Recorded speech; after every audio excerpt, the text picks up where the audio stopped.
चलिए बेटा, last lecture में हमने क्या देखा? वर्क एनर्जी थ्योरम देख लिया हमने, राइट।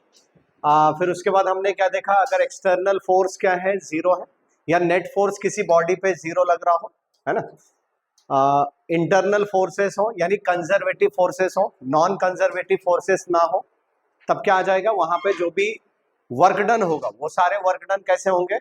वर्क डन जो होंगे ड्यू टू कंजर्वेटिव फोर्स होगा, राइट।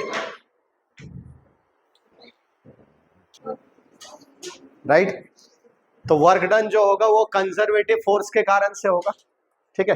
तो कंजर्वेटिव फोर्स के कारण से अगर सिर्फ वर्क डन हो तो हम वहां पे क्या लगा सकते हैं? कंजर्वेशन ऑफ एनर्जी लगा सकते हैं। कौन सा? Mechanical energy. तो यहां पे हम बात कर रहे हैं टोटल मैकेनिकल एनर्जी, राइट। इसको हमने क्या बोला बेटा? Potential energy plus kinetic energy, ठीक है।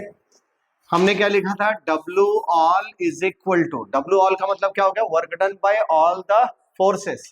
ऑल द फोर्सेस को फिर हमने डिवाइड किया था work done by external forces, work done by all internal forces that is non conservative और कंजर्वेटिव, राइट, कंजर्वेटिव फोर्सेस। तो यहाँ पे लिखा है हमने work done bye non conservative, it means ये फ्रिक्शनल फोर्स हो गया या कोई भी ड्रैगिंग फोर्स हो गया। यहाँ पे क्या लिखा हमने? Work done by conservative forces यानी कि इंटरनल फोर्सेस जो कंजर्वेटिव हो। कंजर्वेटिव का डेफिनेशन हमने पढ़ा हुआ है, राइट। तो यहाँ पे क्या आ जाएगा? That is equal to change in kinetic energy होता है, ठीक है। फिर हमने क्या बोला? अगर एक्सटर्नल फोर्स के कारण से वर्क डन क्या मिलता हो? जीरो मिलता हो, या एफ नेट किसी सिस्टम ऑफ बॉडी पे क्या लग रहा हो? जीरो लग रहा हो, एफ नेट कितना हो? जीरो हो, और नॉन कंजर्वेटिव फोर्सेस भी ना हो, या फिर हो तो उसका वर्क डन क्या हो? जीरो।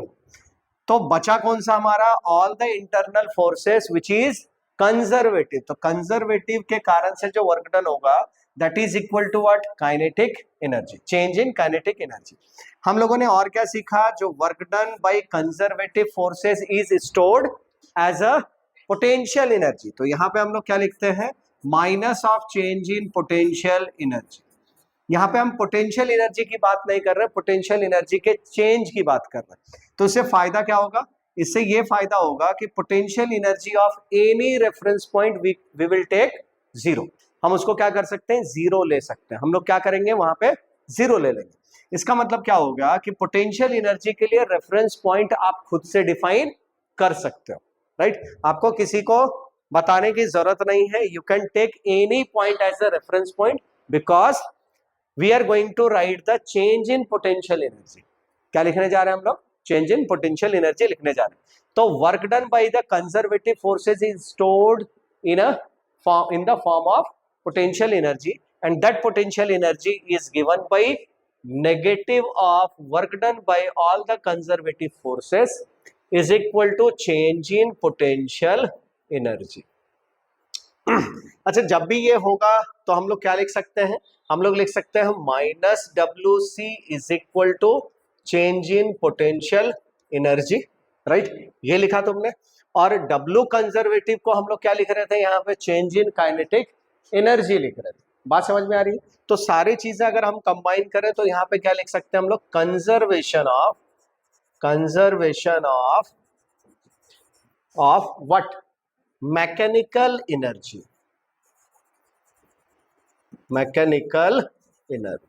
राइट।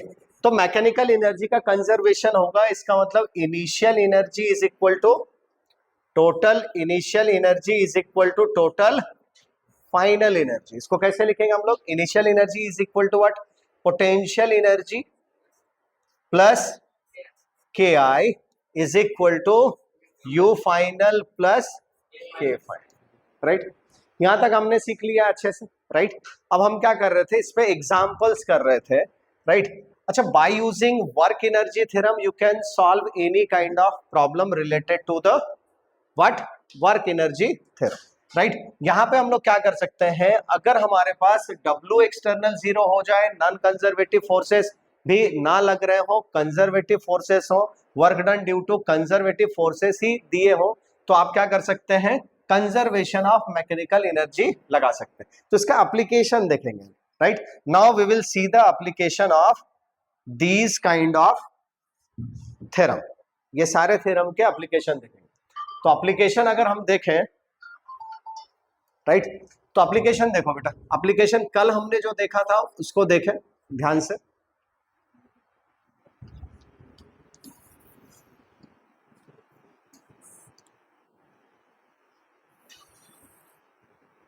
ठीक है, ये सरफेस लिया हमने और यहां पे हमने एक ब्लॉक को क्या किया, एक बॉल को छोड़ा है। इसकी मास क्या है, m है। यहाँ पे ये क्या था, इस टाइम पे हमने इसको रेस्ट पे रखा, ये क्या है, रेस्ट पे पकड़ के रखा हुआ। ठीक है, इसकी हाइट हमने बोली है h हाइट, इसकी हाइट कितनी है, h हाइट, राइट। ये सरफेस हॉरिजॉन्टल है और फ्रिक्शनलेस है, यहाँ पे कोई भी फ्रिक्शन नहीं है। और इस फ्रिक्शनलेस सरफेस पे यहाँ पे एक वॉल है और इस वॉल से एक स्प्रिंग अटैच किया हुआ। स्प्रिंग उसकी नेचुरल लेंथ में है और स्प्रिंग का स्प्रिंग कांस्टेंट K है, राइट। आपको ये पूछा जा रहा है कि अगर ये बॉल को यहां से हमने छोड़ दिया तो ये स्प्रिंग को कितना कंप्रेस करेगा, यानी maximum compression of the spring. ठीक है, हम लोगों को सवाल करते समय क्या क्या फाइंड करना है, पूछना है कि एक्सटर्नल फोर्सेस लग रहे हैं क्या। अगर एक्सटर्नल फोर्सेस लग रहे हैं, राइट, नॉन कंजर्वेटिव फोर्सेस लग रहे हैं क्या। अगर नॉन कंजर्वेटिव फोर्सेस भी लग रहे हो, राइट, फिर हम क्या करेंगे, वहां पे वर्क एनर्जी थ्योरम यूज करेंगे। अगर एक्सटर्नल फोर्सेस ना हो या एक्सटर्नल फोर्सेस के कारण वर्क डन जीरो हो, नॉन कंजर्वेटिव फोर्सेस ना हो यानी कि फ्रिक्शनल फोर्सेस जैसे फोर्सेस ना हो, राइट, और सारे ही फोर्सेस आपको इंटरनल फोर्सेस दिख रहे हो, कंजर्वेटिव फोर्सेस दिख रहे हो, तो आप क्या कर लेंगे, वर्क एनर्जी थ्योरम को छोड़ देंगे और कंजर्वेटिव ऑफ क्या कर लेंगे, एनर्जी लगा देंगे, कंजर्वेशन ऑफ एनर्जी लगा देंगे। तो कंजर्वेशन ऑफ एनर्जी लगाना है यहाँ पे, तो हमने देखा यहाँ पे क्या है, एक्सटर्नल फोर्सेस तो है ही नहीं, तो बॉल इस तरीके से आएगा बेटा। अच्छा, बॉल इस तरीके से आएगा, फिर यहाँ पे आएगा और यहां से देखो, ध्यान से देखना, यहां से यहां तक की बात करें तो यहाँ पे वेलोसिटी इंक्रीज होती होती होती यहाँ पे आएगा और यहाँ पे मैक्सिमम वेलोसिटी हो जाएगी। बॉल की वेलोसिटी क्या हो जाएगी, मैक्सिमम हो जाएगी। मैक्सिमम होने के बाद ये यहां से यहां तक कांस्टेंट वेलोसिटी से आएगा, फिर ये जो स्प्रिंग है उस पर टकराएगा, टकराने के बाद ये क्या करेगा, कंप्रेस करेगा। कब तक कंप्रेस करेगा, जब तक कि इसकी वेलोसिटी जीरो नहीं हो जाती, 0 मीटर पर सेकेंड नहीं हो जाती है। बात समझ में आ रही, क्लियर है जी, कोई दिक्कत नहीं है। तो ध्यान से देखें, अगर हमको एनर्जी, कंजर्वेशन ऑफ एनर्जी लगाना हो तो हम क्या लिखेंगे, इनिशियल पोजीशन पे एनर्जी लगाना है। इनिशियल पोजीशन पे टोटल एनर्जी क्या थी और फाइनल पोजीशन पे टोटल एनर्जी क्या थी, राइट। ये दोनों ही क्या होंगे, इक्वल हो जाएंगे, राइट। हम ये मान रहे हैं कि ये वाला जो पॉइंट है ना, ये जो लाइन है, इसको हमने मान लिया रेफरेंस। इसको क्या मान लिया हमने, रेफरेंस पॉइंट मान लिया। जहां पे आप रेफरेंस पॉइंट मान रहे हैं उसके कारण आप यहां पे क्या ले रहे हो, यहां पे ले रहे हैं W by conservative forces, W by conservative forces, या फिर आप बोले वर्क डन के जगह पे आप बोले पोटेंशियल एनर्जी। तो पोटेंशियल एनर्जी जैसे ही रेफरेंस ले लेंगे तो पोटेंशियल एनर्जी क्या आ जाएगा बेटा, यहाँ पे पोटेंशियल एनर्जी आ जाएगी जीरो। पोटेंशियल एनर्जी क्या आ जाएगी, जीरो। और इस पॉइंट के रेफरेंस में यहाँ का पोटेंशियल एनर्जी क्या आ जाएगा, ये आ जाएगा mg और h आ जाएगा। यहाँ पे पोटेंशियल एनर्जी फाइनल लिख रहा हूँ, जीरो आ गया। ठीक है, यहाँ पे वेलोसिटी क्या है, जीरो है, तो काइनेटिक एनर्जी क्या लिखोगे, हाफ m जीरो का स्क्वायर, यानी कि जीरो लिखो, कितना, 0 जूल। सब क्या है, जूल में रहे, राइट। यहां पे ध्यान से देखो, फाइनली जब ये कंप्रेस हो जाएगा तो फाइनली भी इसकी वेलोसिटी क्या है, जीरो है, राइट। तो यहां पे भी फाइनल क्या आ जाएगा तुम्हारा, K final is equal to 0 joule ही आ जाएगा, राइट। अच्छा, अभी हमने कौन से फोर्सेस के बारे में बात की, कंजर्वेटिव, कौन सा, ग्रेविटेशनल फोर्स के बारे में बात किया। अच्छा, यहाँ पे सिर्फ ग्रेविटेशनल फोर्स ही लग रहा है क्या, नहीं, यहाँ पे जब ये प्रेस करेगा किसको, स्प्रिंग को प्रेस करेगा तो यहाँ पे स्प्रिंग फोर्स भी आ जाएगा, यानी स्प्रिंग फोर्स के कारण से वर्क डन होगा और वर्क डन के कारण से वहां पे फिर हम पोटेंशियल एनर्जी लिख सकते हैं। तो पोटेंशियल एनर्जी यहाँ पे लिखेंगे, यानी कि आपको ध्यान देना है कि आपके पास कौन कौन से फोर्सेस है, और अगर कंजर्वेटिव फोर्सेस है तो उसकी पोटेंशियल एनर्जी आपको लिखनी आनी चाहिए। और पोटेंशियल एनर्जी सबका लिखेंगे, यहाँ पे पोटेंशियल एनर्जी लिखा है, यहाँ पे लिखा है, तो यहाँ पे हमने सिर्फ किसके कारण से लिखा है, ग्रेविटेशनल फोर्स के कारण से लिखा है, राइट, क्योंकि हमने इसको रेफरेंस पॉइंट लिया था। अब यहाँ पे जो स्प्रिंग है इसके कारण से तो पोटेंशियल एनर्जी लिखा ही नहीं हमने, तो वो भी लिखना पड़ेगा। तो यहाँ पे लिखा हमने यू पोटेंशियल एनर्जी, यू ही है, किसके कारण से, स्प्रिंग के कारण से, राइट। तो स्प्रिंग के कारण से जो पोटेंशियल एनर्जी है वो कितना आ जाएगा, half k x square, half k x square आ जाएगा, राइट। यहाँ पे x क्या है, मैक्सिमम कंप्रेशन है, इसी को हम लोग बोलते रहे हैं x मैक्स बोलते हैं, क्या बोलते रहे, x मैक्स बोल रहे हैं, मैक्सिमम कंप्रेशन। और ये k क्या दिया हुआ है, स्प्रिंग कांस्टेंट दिया हुआ है। चलिए यहाँ पे इक्वेशन लिखे, क्या लिखोगे आप, E initial is equal to E final, right. E initial लिखा हमने, E इनिशियल क्या बेटा, potential energy is what, mgh, right. Kinetic energy 0 है, तो काइनेटिक एनर्जी भी लिख लो यहाँ पे, पोटेंशियल प्लस काइनेटिक, यहाँ पे लिखा हमने प्लस 0 इक्वल टू, फाइनली देखो, फाइनली पोटेंशियल एनर्जी क्या है, यू फाइनल, यहाँ पे किसके कारण से, ग्रेविटेशनल फोर्स के कारण से 0 प्लस स्प्रिंग के कारण से हाफ के एक्स मैक्स का होल स्क्वायर, और काइनेटिक एनर्जी कितना बेटा, 0 है। तो इनिशियल भी काइनेटिक एनर्जी 0 था और फाइनली भी काइनेटिक एनर्जी 0 है।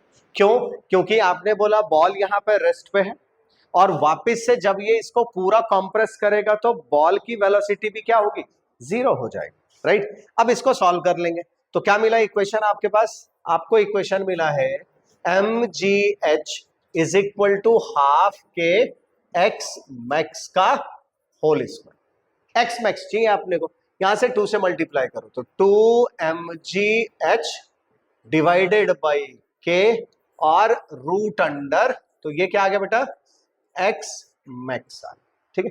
आप इसको याद भी रख सकते हो, इस तरीके के सिचुएशन जो है नॉर्मली आते रहते हैं एग्जाम में, तो आप इसको ध्यान में रख सकते हैं। तो सिंपली समझ में आ गया कि x max is the maximum compression of the spring when a ball is release from the height h as shown in figure. इस फिगर में हमने दिखाया है अगर h हाइट से एक बॉल को रिलीज किया तो मैक्सिमम कंप्रेशन कितना कर पाएगा वो स्प्रिंग का, अगर स्प्रिंग की स्प्रिंग कांस्टेंट k दी हो, राइट। तो maximum compression is x max. समझ में आ गया, कोई डाउट है यहाँ पे?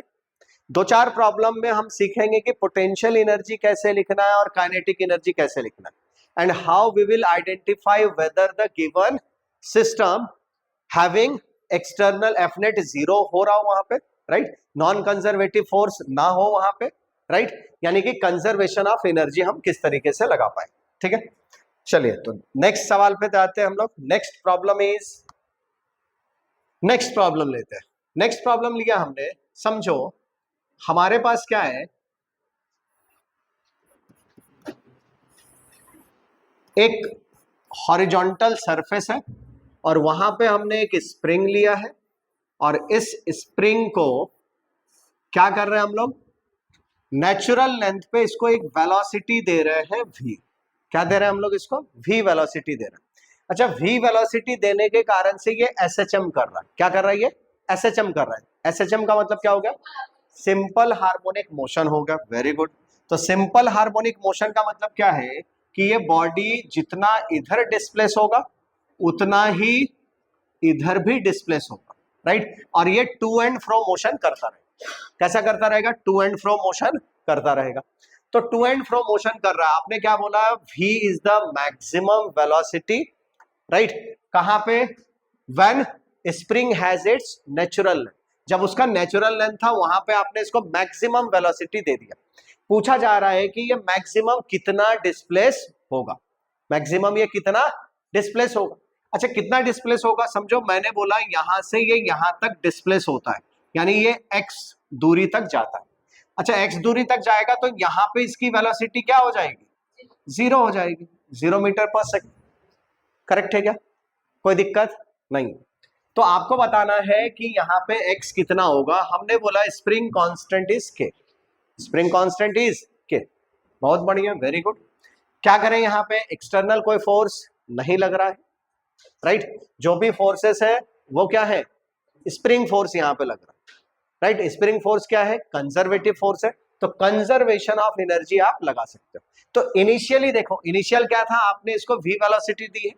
हम ये मान ले रहे हैं कि यही हमारा रेफरेंस सरफेस है, यही सरफेस क्या है, रेफरेंस है। तो रेफरेंस सरफेस है तो यहाँ की पोटेंशियल एनर्जी क्या होगी, 0।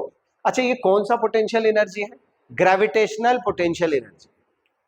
ये जो लिख रहे हैं ये कौन सा है, ग्रेविटेशनल पोटेंशियल एनर्जी। यहाँ पे दो पोटेंशियल एनर्जी के बारे में बात हो रही है, कौन कौन सा, एक ग्रेविटेशनल पोटेंशियल एनर्जी और दूसरा स्प्रिंग पोटेंशियल एनर्जी, राइट। तो ग्रेविटेशनल पोटेंशियल एनर्जी इनिशियल और फाइनल दोनों ही टाइम में 0 है। क्यों, क्योंकि ये इसी हॉरिजॉन्टल प्लेन पे ही है, ये वर्टिकल प्लेन पे कहीं मोशन नहीं कर रहा, ठीक है। तो इनिशियली हमने लिखा ई आई का मतलब क्या हो गया, you I plus K I. You आई कितना, 0, राइट, क्योंकि हमने इसी को सरफेस मान लिया है ना, रेफरेंस प्लेन इसी को मान लिया, राइट। प्लस ये कितना आ गया, हाफ एम वी का स्क्वायर। इनिशियल आपने बोला कि वेलोसिटी कितनी दे दी, v दे दी, राइट। फाइनल लिखो बेटा, ई फाइनल क्या लिखोगे, फाइनल पोटेंशियल एनर्जी लिखेंगे, यानी यू फाइनल लिखेंगे, और प्लस के फाइनल लिखेंगे। यू फाइनल कितना, 0, यू फाइनल कितना, 0। अच्छा, यहां पे देखो यू फाइनल में दो आएंगे, कौन कौन से, पोटेंशियल, ग्रेविटेशनल पोटेंशियल और प्लस स्प्रिंग भी आए, राइट। तो स्प्रिंग के लिए क्या लिखोगे, plus half k x square. क्या लिखोगे, हाफ के एक्स स्क्वायर। और के फाइनल कितना बेटा, अगेन ये 0 होगा वेलोसिटी, राइट। तो क्या लिखा हमने, प्लस 0, राइट। एक बार आपको ये लिखने आ गया ना तो आपके लिए प्रॉब्लम क्या हो जाएगा, इजी हो जाएगा। बस यही लिखने नहीं आता, जब तक प्रॉब्लम दिख रहा है, सॉल्व कर रहा हूं मैं, तब तक समझ में आता है, हाँ इनिशियल ये है और फाइनल ये है, ये एनर्जी है। मगर आप उसको ध्यान से देखें, कहाँ पे इनिशियल पोजीशन हमने लिया है, फाइनल पोजीशन क्या है, और किस तरीके से हम काइनेटिक एनर्जी और पोटेंशियल एनर्जी को फाइंड कर, right. If you are correctly find the potential energy and kinetic energy corresponding to their initial and final stage, you can easily solve the problem, right? अब इसको equate कर देना है, E I is equal to E F, यानी initial energy is equal to final energy. E है क्या चीज है, टोटल मैकेनिकल एनर्जी है। इनिशियल और फाइनल सेम है, यानी कि हम क्या कर रहे हैं, total mechanical energy is conserve, ये बोल रहे हो आप। तो क्या लिखा बेटा हमने, initially half m v square is equal to कितना, हाफ के एक्स स्क्वायर। अच्छा, हाफ और हाफ कैंसल हो गया, एक्स चाहिए था आपको, तो m v square by k, m v square by k, और एक्स है तो ये क्या आ जाएगा, रूट आ जाएगा। आप वी बाहर निकाल सकते हो ना, तो क्या आ जाएगा, v root under m by k, ये लिख सकते हैं, ठीक है। अच्छा, इसका ये फार्मूला भी आप ध्यान में रख सकते हो, क्योंकि ऐसे सिचुएशन आपको अदर जो कॉम्प्लेक्स प्रॉब्लम में होंगे उसमें इनिशियली ये आपको यूज हो सकता है। कोई डाउट है क्या यहाँ पे, कोई डाउट नहीं, वेरी गुड।